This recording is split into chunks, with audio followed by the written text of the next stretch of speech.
বন্ধুরা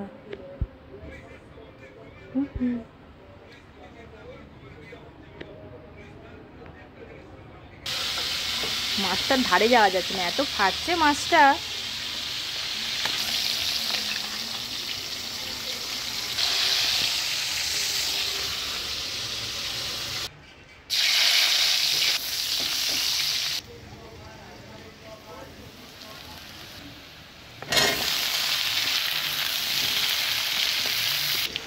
আদা জিরে রসুন বাটা এই মাছটা করার জন্য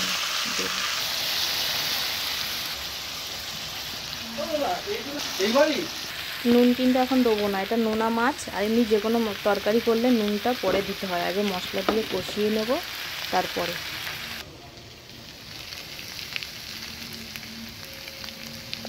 অর্ধেকটা 80 টাকা। কাজল গৌরী মাছ, বাবা